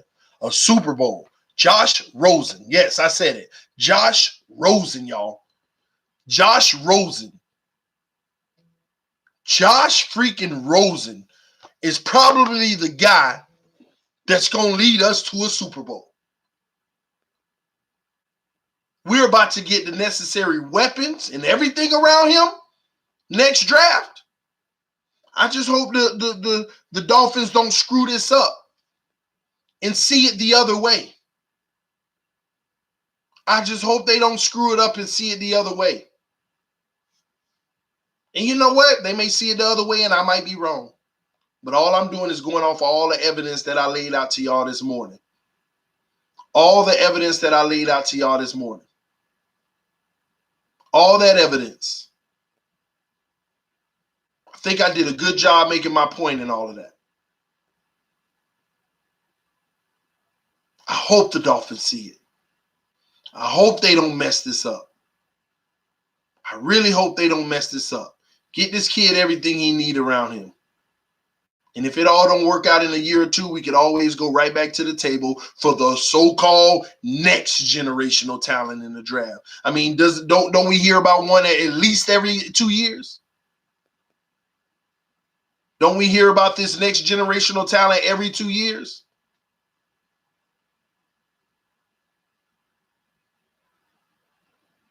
And truth be told, with 3 first-round picks this year, if we play it right, we can flip those first-round picks to the number 1 pick in any year we want. Any year we want. We can have the number 1 overall pick any year we want, at least for the next 5 years, if we do this the right way. If they take one of these first-round picks and flip it for 2 first-round picks, that'll give us 3 next year. And then draft 3 first-round picks anyway this year. Like, imagine taking the number 1 overall pick, trading it with the number 5 team or whatever team it is, number 3, number 4. You could trade that number 1 overall pick to a number 5, number 4 team for 2 first-round picks and still have 3 this year, and now you got 3 next year. And then next year you take one of those high picks and trade it and keep on building up first-round picks for the future. At any point, if you feel like it don't work, you can go get your number 1 overall best prospect coming out. But don't be in a rush to go do it right now, in my opinion. Don't be in a rush to do it right now. Rosen is good enough. We can get so much more talent with that pick. You could flip that pick to 2 great talents. No, I didn't say trade out of the top 5. We're going to be in the top 5 regardless. Even if we traded the number 1 overall pick, if we had to get it, if we got it, we still going to be in the top 5 somewhere. Because I wouldn't trade out of the top 5 either. I need one of those top 5 talents for sure. Preferably for me, I know my stance, defensive end. And I'm even high on Jared Jeudy. That makes sense. Bring in that weapon for Rosen that may not drop that ball and is going to get separation and get open. That might actually, that pick is actually getting more and more logical for me as time goes on. A Jerry Jeudy in Miami. Miami passes on a quarterback and get Jared Jeudy. I don't know what they're doing. That's what they're going to say to the fan base, and the fan base is going to go crazy. What are we doing? Exactly what they should be doing, getting Rosen reliable weapons. Do you know how we're talking about Rosen right now if those receivers just catch 60% of the balls that's thrown? Do you know how what we would be saying about Rosen? It wouldn't be no negative. It wouldn't be any negative. If the receivers just caught 60% of the balls thrown, there wouldn't be any negative. We actually do need a top receiver. We need to bring in a top receiver.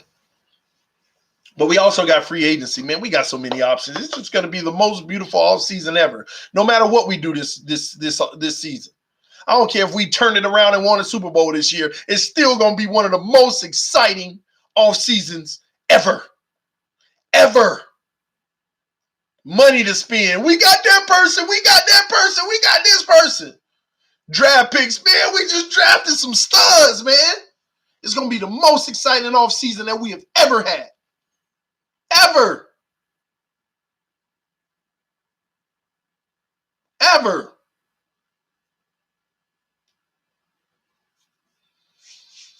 This is going to be amazing, man. T, you couldn't be more right in everything you're saying. If we do it the right way, we will have a chance to compete for a Super Bowl for the next 15 years. If we do it the right way. Not waste all our marbles on one person.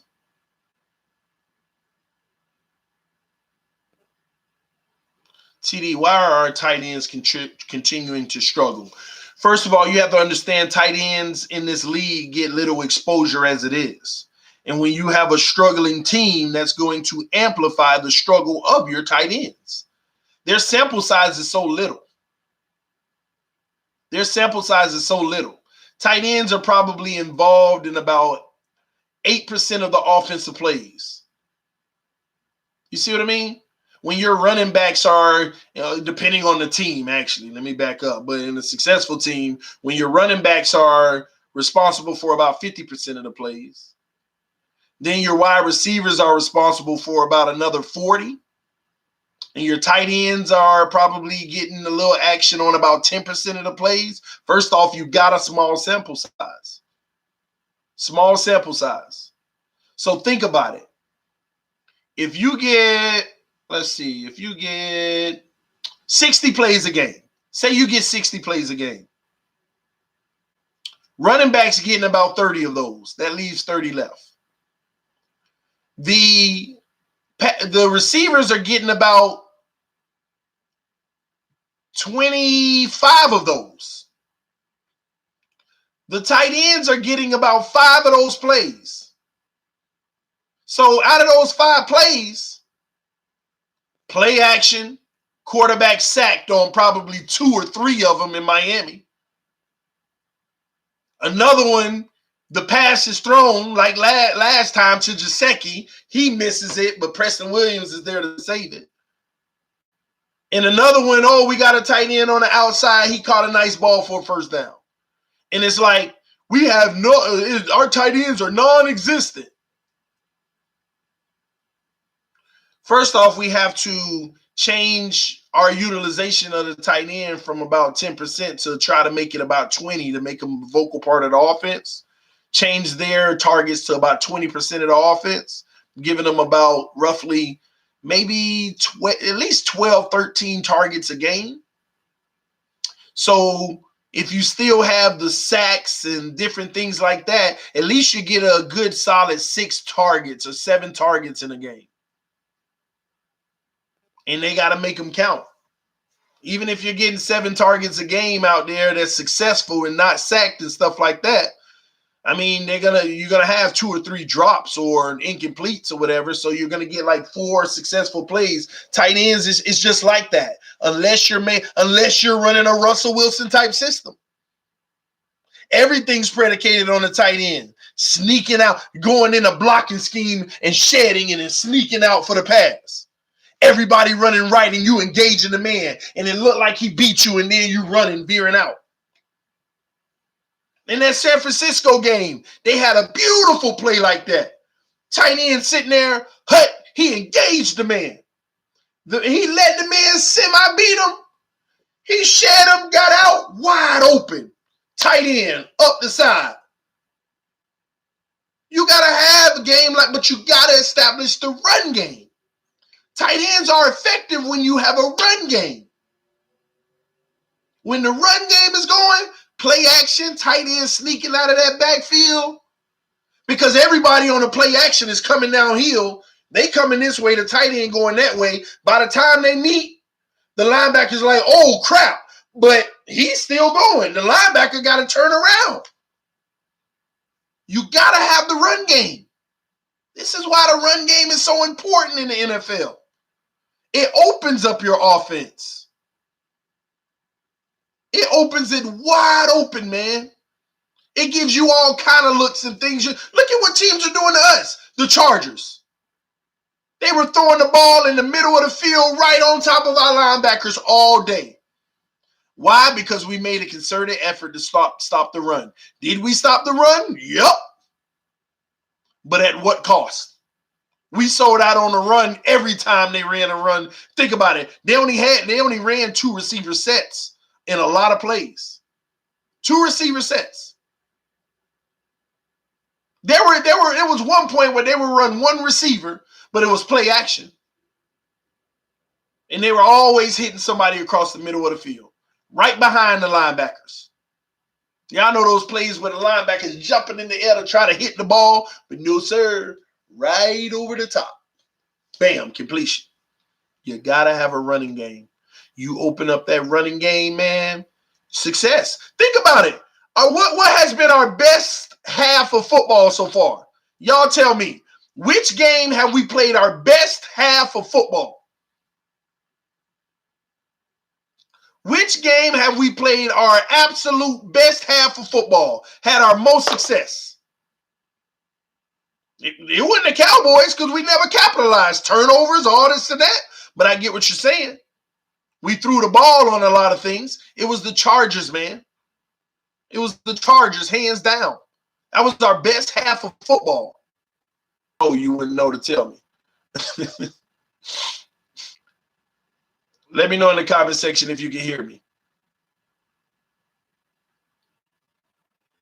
For his first TD. Y'all must be can't hear me. Let me know in the comment section, yes, if you can hear me. I'll be back now. Anybody can hear me? Yes, okay, y'all back. Okay, cool. All right. But the run game, man, in that Chargers game, I don't even think we punted in the first half. We missed 2 field goals. We missed 2 field goals. Second quarter. Your connection is unstable, y'all. That's what it is. The connection is telling me on my screen that the connection was a little unstable, but now it's back again. It just keeps cutting in and out all of a sudden. I don't know why. Yeah, you breaking up, TD. It should be good right now. It looks like it's back. But anywho, I done ran over, gave y'all a little bonus this morning anyway.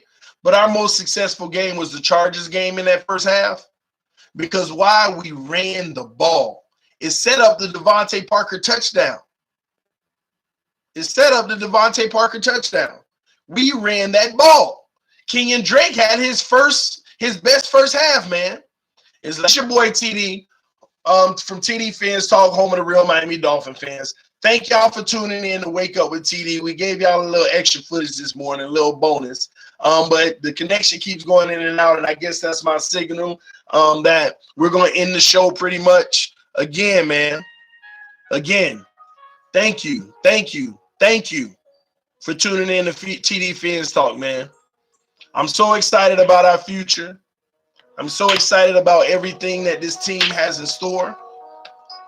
We got a lot of great things coming our way, baby. Peace out to you, Speedballer.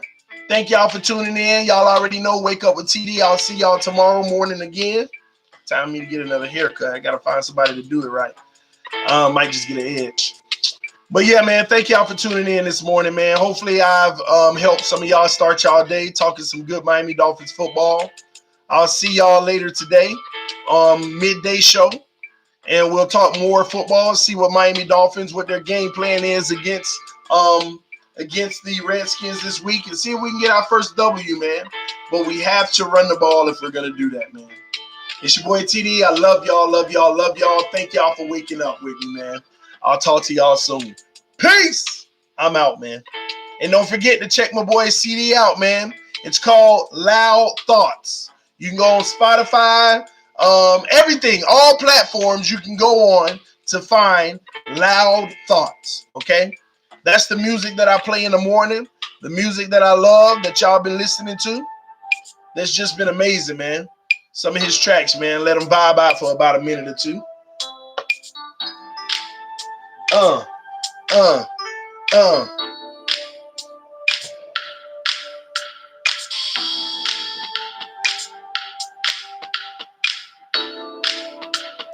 If you want to wake up in the morning, vibe out, chill, this is the type of music you want, man. Y'all go check out my boy, man. He just released his music to Saturday. It's called Loud Thoughts, man. Loud Thoughts. There's 12 tracks. Y'all go show him some love. If you have things like Spotify, Apple Music, go find it, click on it, listen to a few of them, and y'all come back and y'all let me know what y'all think. Come back to the shows and say, hey, TD, I heard that Loud Thoughts, man. I love it or I hate it. However you feel. Just let me know what you think, man. It takes nothing to go click on it and check it out. Definitely want to show my boy some love. He hooked me up with some music for the shows, and he makes some good music.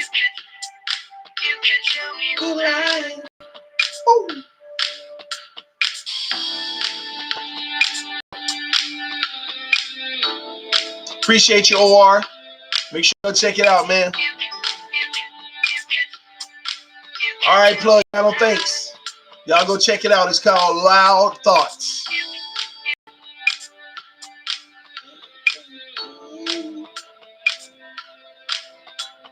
Y'all hit that like button on your way out of the room. And I'm going to work on it, putting it in the description section where you can find it at. What's up, Pete? Good morning to you, man. You must be waking up late, baby.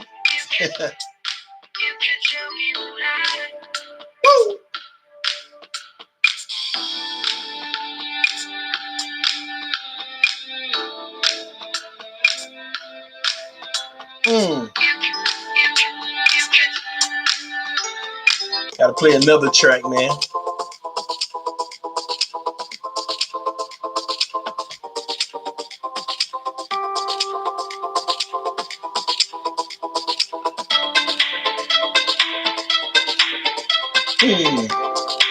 Miami going 11-1 the rest of the way. Chris, if we do that, I'm gonna look like the biggest psychic of all time. What's up, TD? Just got up and Chris Sharp. I feel it too. That's what's up, man. Let's do it. 11-1. That'll be epic. Go Fins. What's up, buddy? What's up with you, Peter?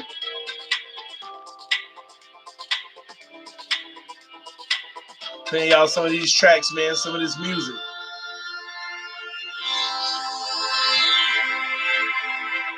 That music is good. Yes, P, you got to go check it out, man. If you got Spotify, Apple, iTunes, all those platforms, man, go check it out. It's called Loud Thoughts.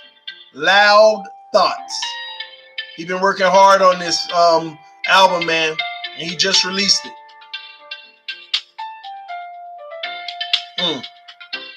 Loud Thoughts. You got it, Pete.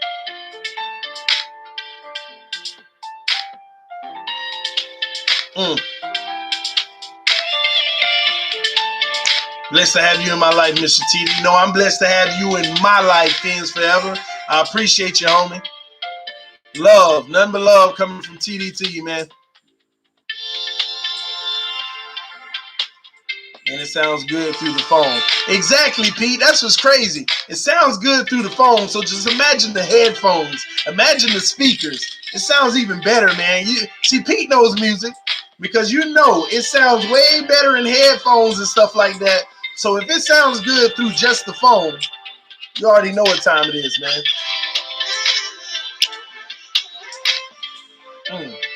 By the way, TD, the baby stayed up till 2 a.m. last Friday with popcorn, fruit, and juice. They had a blast. They said, thanks, TD. Chris, man, no, thank you, Chris. Show them a good time, man. I love it, Chris, man. Awesome, man. Awesome. Awesome, awesome, awesome, man. Tell the kiddos, hey, I'm happy for them, man. I ain't gonna wish it on you every week, Chris. Hey, but you better be careful. You better be careful. If they on the channel on a Friday night and they said the kids watching you right now, TD, I'm putting you on blast. Let them stay up. But that's what's up, man. I'm happy to hear that, man. You got to give them a little leeway sometimes. Just throw them some love. Hey, do what you want for a second, you know?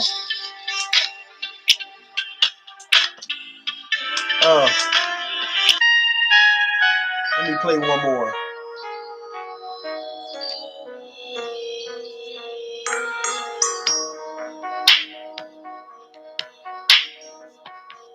I like this one. I might have to hit him up and tell him, I'm going to have to flow on this one.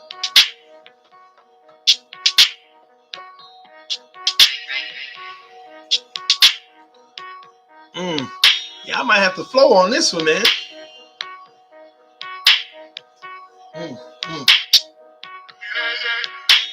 Ooh, yeah. I might have to hit him up about this one. Yeah, man. I might have to get this one downloaded so I can flow on it.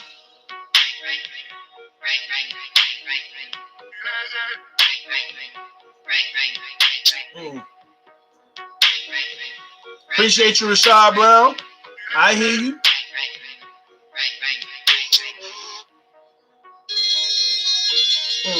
Good show last night. I fell asleep. Phone slapped me in my face. It was a good show, man. It was crazy. Title has a military discount for CD quality. Nice, man. Times are hard and our Dolphins are making it harder. I'm kind of stable. Oh, man. I'm up the flow on this one. Just saying, man. Yeah. I like this one here.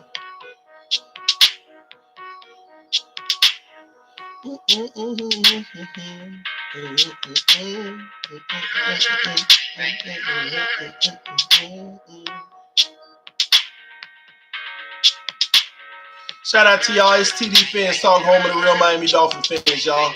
Love y'all. Appreciate y'all. Thank you for your support as always. It's your boy. Time to start my day myself. I'll see y'all soon. Peace.